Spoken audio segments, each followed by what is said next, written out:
I say whatever I say, comma, right now, because that could change in 5 minutes. It could change in Yes. 2 weeks. So For the that's how better I or the answer. worse.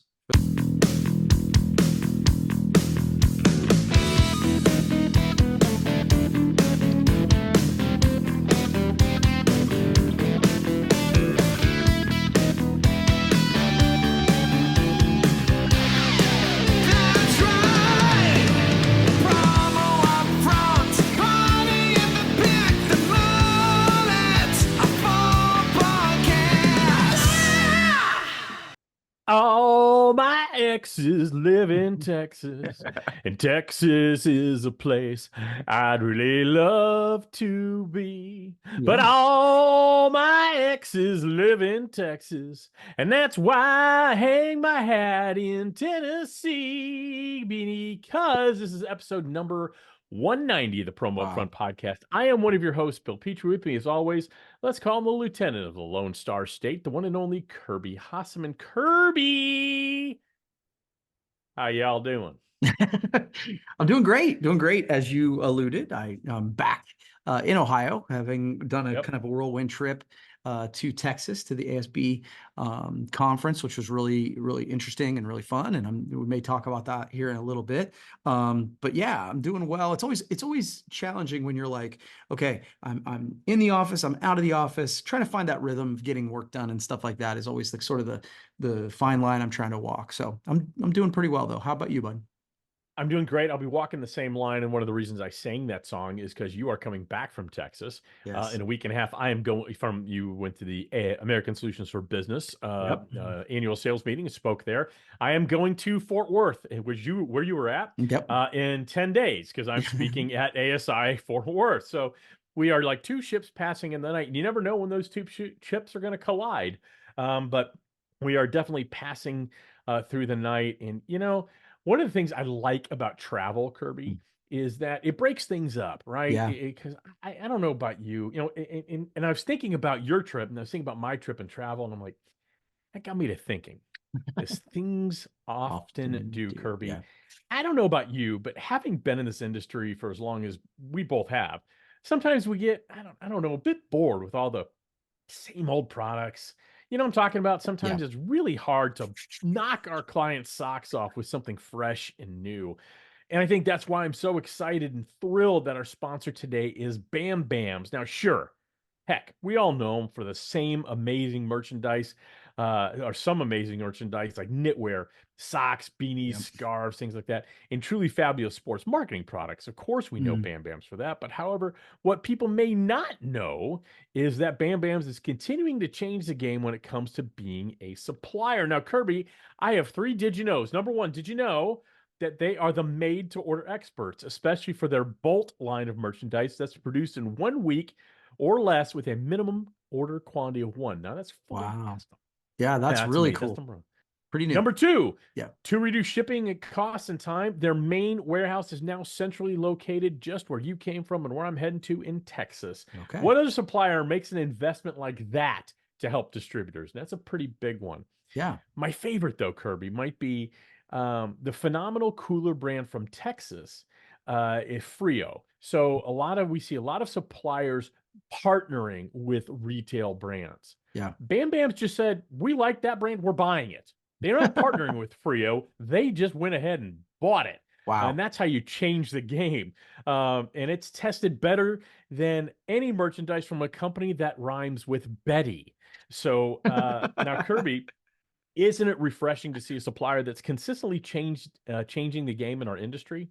Yeah, I think it makes it very interesting to work with as a distributor too, because I think that all of us are looking for innovation and new ideas, and our clients ask us for that. And so when you partner with a supplier that's doing it for you, it makes your life a Yeah. lot easier.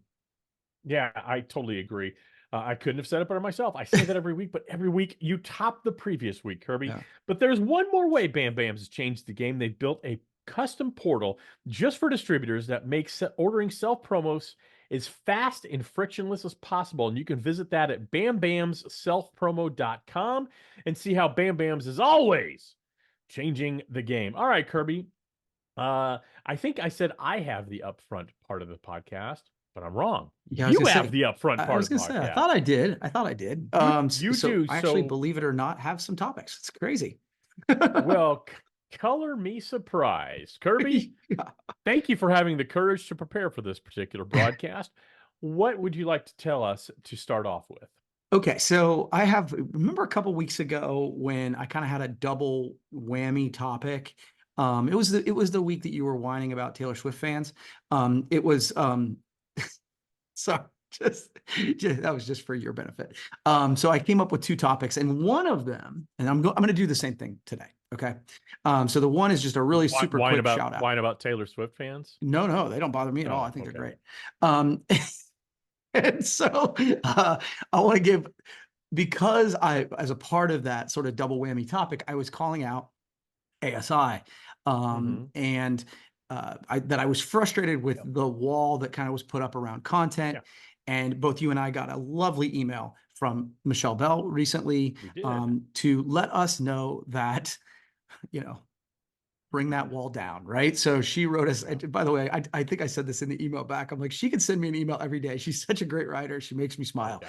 And so ASI has removed that content wall so that when they put out stuff, you can actually go there. I actually went myself just to make sure that, that I wasn't being an idiot when I said this, but I went out to ASI Central and their news thing, and I was able to click through, and I am excited. So thank you. Thank you, ASI. I really appreciate that. You guys, as I said on the podcast, do great work, and I want people to have access to it. So that's really cool. Right. So thank you, Michelle. Thank you. And I'm sure that they had this in the works for months and months and months, but I think we should take credit for it. That's what I think. I think we've complained about it. Maybe not complain's the word. You don't complain. Apparently, that's my job. I think we've discussed it enough times where it was an issue because ASI, their editorial staff, does such a phenomenal job. Yeah, they do. In breaking industry news, reporting industry news, even the deep dive type of articles. And it's a shame that that was always behind a paywall. And I know ASI is a for-profit company, and so they should do what they want to do in order to monetize everything that they do.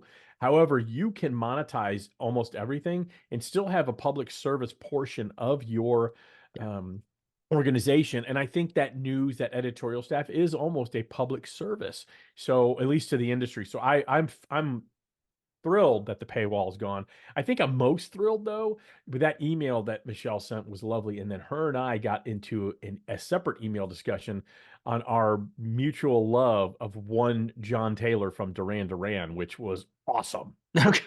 Good to know. Good to know. Yeah. And it's probably best that I got pulled off of that, because when the first email said something about John Taylor, I was like, I don't know who that is. So, What? I know that I complained about it a couple weeks ago, so I wanted to give a shout out and at least say that is different now. But my full topic is exactly what you talked about. So I had a whirlwind trip. I went down to Fort Worth, Texas for the American Solutions for Business Conference. I was honored that they asked me to come and speak. That was really cool. I got to see Dana Zezzo and Brandon Kennedy and Chris Stevens, who, by the way, I'd never actually met Chris Stevens in person. And so this was the actual example of turning a handshake into a hug. Like literally we greeted with an embrace, and that was great. Taylor Borst, tons of people down there. That was great. Sure. So the question I got a ton, and this was part of the topic here, is I got from suppliers and distributors alike, after they're like, what are you doing here? Yep. Like they kept asking, how's your year going? Okay. And we're nearing the end of February, and I know how I answered it, but I'm always like, this is a weird time of year to answer that question, because it is still toward the beginning of the year. I think you said last week it's like February 15th is like your, it is no longer the beginning of the year, starting February 16th. That is correct. I've checked the calendar. It's kind of official. Yeah. Yeah. So, and I know a lot of times it's like, okay, I look back at the first quarter and then I feel like I have an actual look at what the year's going like. So A, how's your year going? And B, like, how do you answer that this time of year? I mean, I have some thoughts, but I'm just kind of curious of how you're doing it. So it's a great question, ups and downs, Sure. and you've been an entrepreneur your entire life. I think you were born an entrepreneur. I Mm. look at you as a serial entrepreneur. I feel like you're restless in the best sense of the word. You like doing something new all the time. I always had some of those characteristics, but I don't think I really ever applied it until Brandivate kicked off. I used to joke I was an accidental Yeah. entrepreneur, and now I've turned into much more an intentional entrepreneur. And so that can be very much a roller coaster ride, Sure. depending on not just the week or the day, but sometimes the hour. Mhm. And you know Yeah. that better than anybody. So I think it's a difficult question, to answer. It's almost like whatever I answer is with the I say whatever I say, comma, right now, because that could change in 5 minutes. It could change in Yes. 2 weeks. So For the that's how better I or the answer. worse. For the better or the Right. worse. I was just telling you, knock on wood, things are going. My year's going very, very well. I shifted things. I think we talked about this on the podcast. I shifted things. Um, that I really wanted to set 2024 up before 2023 even ended. Right. And so by December 15th, which is again the official end of the year, don't look at the calendar. It really ends December 15th, not December 31st. I had 2024 for the most part set up in terms of who are my clients, what are we doing, what's my staffing look like, what does the budget look like, what does profitability and all that stuff look like, all those fun things we do as entrepreneurs. And then 2024 happens and added a client here, happened to add a client there, and then add a client there, and a lot of unexpected things like that. So I would answer the question right now. My year is going very, very well. I Mhm. am actively seeking to staff up. I Mhm. just made a pretty major investment in a complete tool, an agency tool to help run my business. Yep. And I'm excited about that. And I have to thank you for turning me on to that Sure. solution. So right now, let me say it exactly the way I'd say it. Kirby, right? My year is going awesome right now. Yeah. Yeah. And it was interesting because I found myself answering, well, January was solid. February's been really good. Hmm. So I broke it down almost monthly, but that's what sort of got me to thinking where I'm like, okay, but how do I measure that? Yeah. Because it's like, because it is so dictated by customer behavior, and customer Right. behavior I can't necessarily control. Can't control Right. it. No. Yeah. So, one of the things that we did last year that was helpful, and I found Hmm. it again in asking myself this question, um, I realized that we'd gotten out of the habit of giving ourselves a weekly scoreboard, a weekly Yeah. dashboard of saying, okay, Yeah. but what sales look good, which is how I think most of us uh, measure our success in the moment, which is why it's so in the Mhm. moment. But what does activity look like? What does invoicing look like? What is, how many Right. presentations have we sent? How many meetings have we had? Right. Like, because I think often that's an indicator of next month, or 2 months from now. And I think, most of us have lived through that time where we're like, man, we're killing it right now. But if you look at your Yeah. proactive stuff while you're killing it, it looks like shit because you're busy Yeah. taking care of the orders you have. I feel that. So it's not a judgment, right? But I think that's one of the things as I was answering the questions, I'm like, okay, last year, our first part of the year was killer. It was really good. And then it fell off a Right. cliff because we weren't doing the proactive stuff. And so I Right. want, in doing that, I'm like, I need to get a better answer for that, but I also need to have the metrics to back it up, if that makes sense. It makes total sense. And here's the thing, business fluctuates. Yeah. And we, especially I think in the industry we're in, you focus completely on end users purchasing merchandise. If they start cutting back their spend, that's not something you can necessarily control, and Right. it does impact your business. My business tends to be, obviously I'm focused on suppliers and distributors in the promotional products industry, but generally it's a retainer based. And Hmm. so if things are not going well, if they need to if things are not going well in their business and they need to make budgetary cuts, I know my head's going to be on that chopping block regardless of the good job we may have done for them. So it's one of those things, I'm always, when things are going well, really well, I'm always looking around like, okay, what's about to happen here? I Right. do have that mentality, but not to a fatalistic sense. It's more of a, okay, let's just make sure things are good now, and but I need to keep going forward. I still need to be proactively trying to find new clients and things like that. And that's Yeah. why, we're at a point now investing in that agency software. Yeah. It's a big investment for us. It's expensive, Yeah. but it's worth it, and it's going to streamline my business. Yeah. I think it's gonna be Looking great. to hire people. I already have a couple of people on staff to help with the back end and accounting things, and a part-time executive administrator. But now I think need more full-time graphic design instead of the part-time stuff. So it's exciting Mhm. for me. We launched the company in 2020, and you get people excited, and people know you, and they're excited for you, and then that excitement wanes pretty quickly, and now it's time to put up or shut up. And I don't feel like we hit our stride as an organization really until, I'd say, summer of last year, Mhm. where it felt like, okay, this is, you want to build it into a machine, not that it Yeah. runs itself, but that there's not a lot of friction internally. There's certainly no friction externally for clients. That it's a smooth operating machine. You can bring on new clients if a client has to leave. That doesn't keep the machine from going. And so, again, knock on wood. I don't want to jinx anything or put anything negative out in the universe, but that's my answer for right now. And it sounds like you're having a good start to year two. I think you're right, though. You, especially knowing how you are, getting back to those weekly numbers, and Yeah. you know numbers for you, anybody in the distributor side, how many outreaches, how many calls, whatever you want to call it, Yeah. turn into how many meetings, turn into how many presentations, turn into how many orders. Yeah. It's the math always works. I don't care Mhm. how brand new you are into the business. I don't care that it's 2024. That formula works, and it Yeah. always will. Yeah. It's good stuff. Thanks, man. Yeah, very good stuff. Hey, Kirby, I know you think there's the best thing in our industry is quality branded merchandise, but you're wrong. That's right. There's something even better than quality branded merchandise. That's quality branded merchandise that's part of an end of the season sale. Okay. That's right, Kirby. Our pals over at Kanata have their three most plush and luxurious blankets on sale to celebrate the end of winter, something I know you're always ready to celebrate. Yes.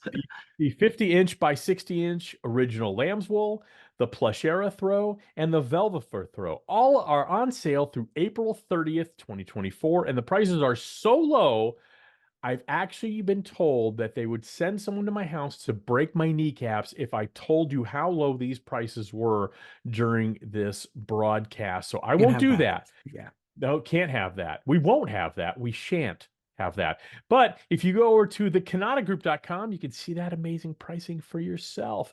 And so it's amazing pricing on equally amazing products. So head over to thekanatagroup.com. All right, Kirby, let's talk about rebranding, if you Okay. wouldn't mind. So I had actually this teed up for last week, but we ended up talking about Super Bowl commercials and how merchandise was really incorporated into the Super Bowl commercials this year, and I think we really enjoyed that conversation. Um, I want to talk about the rebranding of Tiger Woods, though. So I Okay. talked about 2 months ago. What a seismic shift it was in sports apparel marketing that Nike and Tiger Woods, after I think 28 years, severed ways. Yep. The most popular athletic line tied to an athlete in the history of ever, and they decided to end that partnership. Now, I think we all kind of were okay. He's now with TaylorMade. I wonder what they're going to do. Well, they have announced what they're doing. It is called Sunday Red. Yep. And it's a lifestyle brand, obviously, like I said, in partnership with TaylorMade. Now, the logo is basically the stripes of a tiger, and that will forms the outline. Makes sense. Name's Tiger Woods and all that. But what was interesting is that the logo placement is right here in the middle of the shirt, right under the 3-button placket of the polo, as opposed to a left chest or a sleeve. It's right in the middle of the shirt, just underneath that placket. Extremely, extremely prominent. Now, the question I have for you, what would your expectations be? If you're TaylorMade, you've certainly made an investment in Tiger Mm. Woods. His skills are waning as much as he still really drives golf. His skills are waning. He had to withdraw from a tournament last week after having some back spasms, even though it was the flu that actually caused him to withdraw. But he had a couple shanks out there, and he's obviously had quite a few injuries that are very well documented. So how will this brand, do you think, perform? What would your expectations be if you're TaylorMade compared to what the Tiger and Nike partnership accomplished? Yeah, I mean, there's no way that you can compare the two. Just because But yet I did. yeah, well, when Nike was sponsoring Tiger, I mean, he was at the height of Yeah. his powers, right? Right. I think but it is reasonable to have really good expectations when you consider that. I have to think Michael Jordan sold a lot more merchandise after his playing career than he did during. Right. But I think a lot of the notoriety kicked off during, and it's still the same Yeah. brand and all that sort of thing. So it's not equal. Yeah, and by the way, and I got to think that this is something that's a point of contention with some people. I think the logo placement, love it. I actually really like that. I think it gives flexibility for if you want to do Yeah. co-branding with it. Right there, to me, is perfect. And the fact that I it's have always thoughts. there, love it. Mhm. And so I think you could have really great expectations depending on Tiger's continued participation in golf. And that doesn't necessarily mean he needs to be playing in the Masters. Like he could be Right. playing on the seniors tour. He could be commentating. He could be doing whatever. There's a lot of things that he could do to drive brand recognition on that. So definitely not what Nike had, but I think it's still a really Yeah. interesting partnership. Agreed. I agree on a lot of things. I want to talk real quick. We'll go quickly here. Yeah, it's fine. Agree that you can't place any realistic expectations that would even approach what Nike and Tiger Woods Sure. accomplished together. So I'm sure those are tamped down. Like you, I love the logo placement. It's something I never thought of, and yet it's so simple and Yeah. perfect. Yeah, I agree. It's whoever decided to do that should get, I don't know, probably a free dozen golf balls or something as a bonus, because that was pretty awesome. And I do like that a lot, because if I'm now if he's going to wear other sponsorships on his sleeve, I'm sorry, anywhere on his Anyway. shirt, I would not allow it on the left or right chest. I want that front just Sunday red. Now, where I do disagree with you slightly is I think the success of this really does depend on how well Tiger plays when he does play. The whole name of the brand is Sunday Red. Mm, Now, that means, to me, that means if he's not playing on Sunday, you're not going to see him as often. That's how golf tournaments work, especially at the professional level. And his skills are waning if they haven't already waned. I agree with you, though. If he keeps playing select select tournaments, I do think he needs to be at the Masters. I do think he needs to be at all the majors, and then start moving toward maybe the senior tour, things like that. I think that will help. My biggest concern is it reminds me, when I see golf right now, it reminds me of NASCAR about 20 years ago. mhm. NASCAR 20 years ago was at the peak of its power.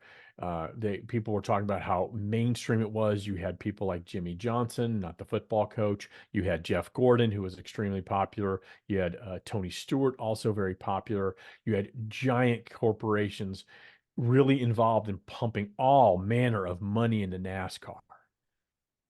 Man, that went away because the stars aren't there anymore. Jimmy Johnson kind of still drives here and there, but does Indy 500. Jeff Gordon, retired years ago. Tony Stewart retired years ago, and there's not those, there's not the people behind him, behind those three, that really picked up the pace, that kept that fan interest. Mhm. I worry about that with golf. Once Tiger stops playing, yeah, he's always going to be there, just like people always watch the Daytona 500 when it's not rained out. But you're not going to get that sponsorship money. You're not going to get that visibility. And so I wonder if we're seeing a little bit of the waning of golf. I hope not. Mhm. And I'm not sure, by the way. I'm not predicting that. I Right. just don't know. I think right now golf at the professional level is at a very critical moment. The PGA Tour and the Live Golf Tour have merged. I don't even Yeah. know what that really is going to mean long term.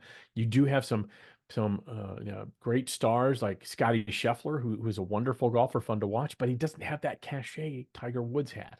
And Yeah. so I don't know where that type of branding sponsorship goes when it feels like the sport is at very much of a tipping point.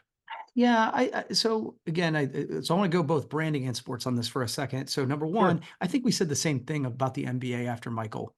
And it was like it took a LeBron James, which was a little bit after to kind of Right. to bring it back. And I think the NBA is in as good a shape as it's ever been.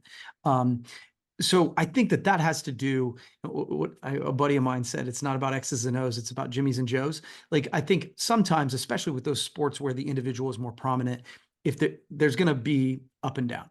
Um, so I would guess the same is true with golf. Another person who's interesting will come along.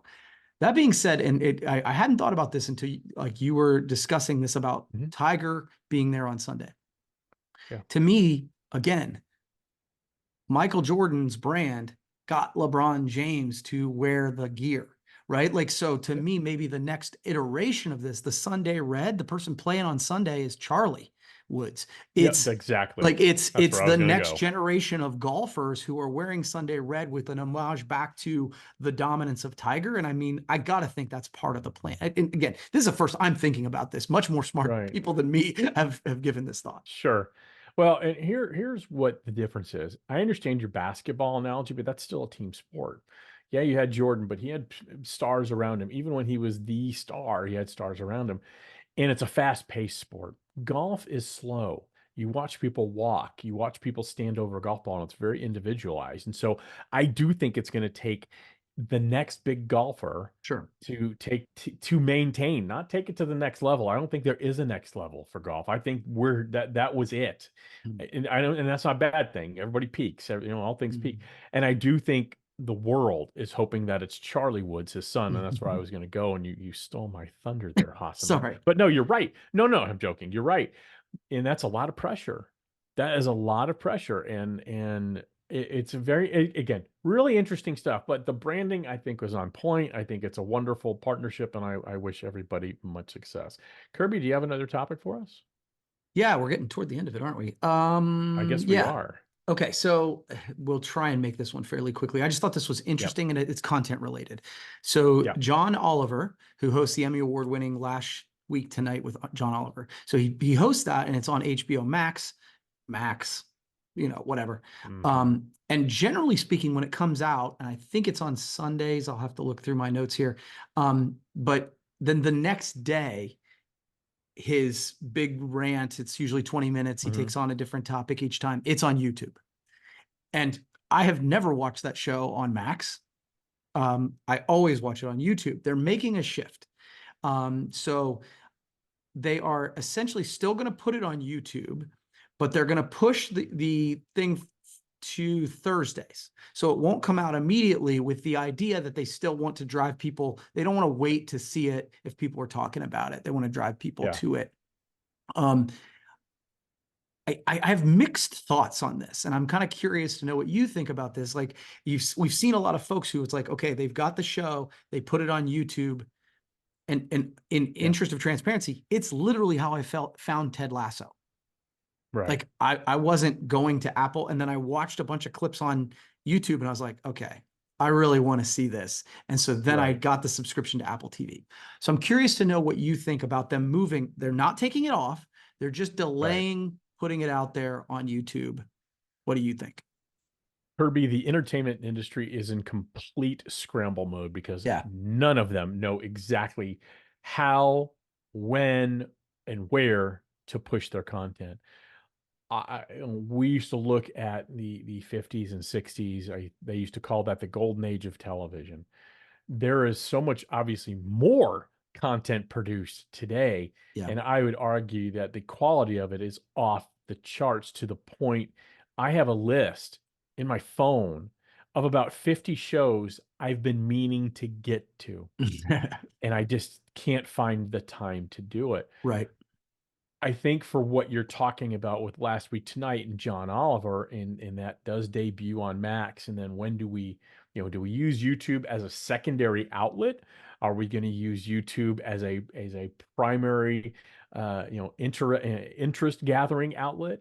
I don't think anybody knows how to really monetize it, because what I see all these streaming services doing is what cable TV used to do. It was cheap at first, and then we're going to just move it up a couple bucks. Mhm. And I don't notice.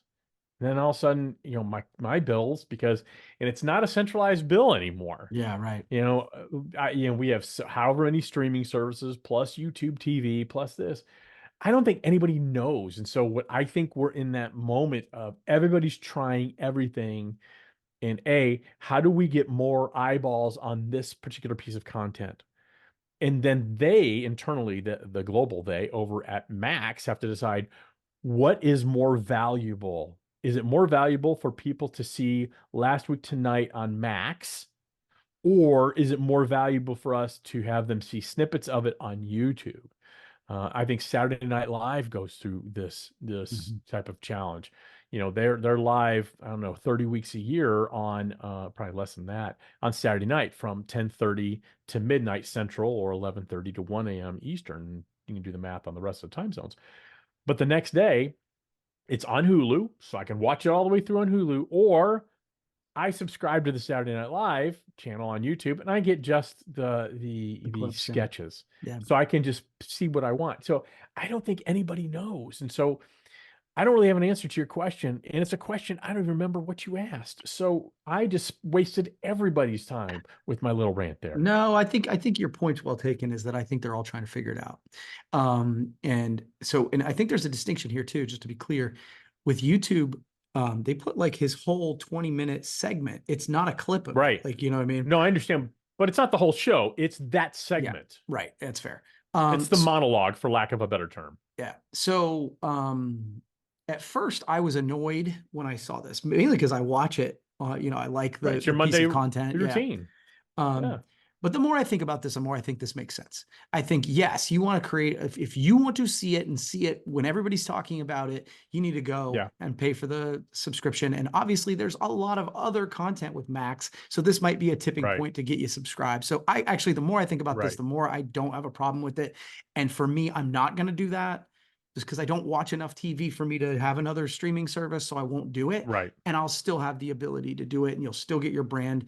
So I actually think this makes sense. That being said, like with Spotify took Joe Rogan and they're like, okay, it's going to be exclusively here.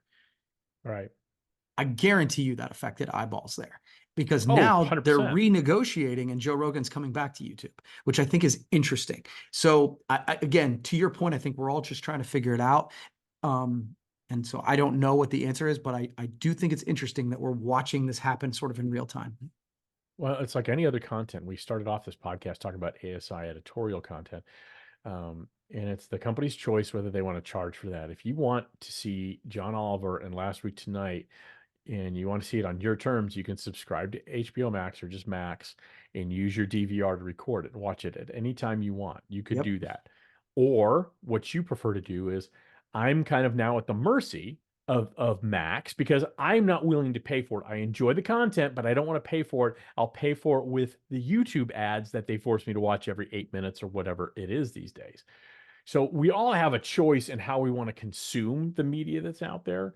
And I do think they're kind of figuring it out. So I agree. I don't think anybody should be pissed off at it. No one is entitled to free entertainment. It's nice. Yeah, I love that. But no one's entitled to it. And we haven't had free entertainment in this country and in any country for decades. You go to movies, you got to pay to see that, and you get bombarded with 20 minutes of commercials up front. Plus, the popcorn is ridiculously expensive if you ever look at the percentage of profit. TV has always had a form of advertising on it, whether it was, the Texaco Power Hours, or the Milton Berle Hour sponsored by Texaco, or actual just commercials in it. This is the next iteration of that. The advertising industry is not going away, and they'll figure out how to get in front of you, and that's where the eyeballs come in. So, very good stuff, really good, interesting stuff, Kirby. But you know what's even? I dare say it. I am daring to say it. What's even more interesting, Kirby, is the fact that we have a supplier that is changing the game in the industry, not just today, not tomorrow, but they have changed the game since their inception. And of course, I'm talking about our pals over at BamBams. They are the made-to-order experts, especially that Bolt line of merchandise that's produced in 1 week or less with a minimum order quantity of 1. They have made the investment. They purchased a warehouse in Texas to create centralized shipping. That's a 3-day ground ship to 90% of the country when you're centrally located like that. And my favorite one, instead of just partnering with a retail brand, They found Frio coolers and they bought them. They own it. They own the brand, people. That is a game-changing way to approach it. Pen And drop. these things have hey, mic drop. That's right. Pen drop, mic drop, a promotional product drop. And these things have tested better than any cooler made by the good folks rhyme with Betty. So you want to learn how to change the game? Oh, wait, one more. They've changed the game in how to order self promos. They've made it super easy, super frictionless. Head over to BamBamsSelfPromo.com. I'm telling you, every time you turn around, it's like, bam, bam, they're changing the game.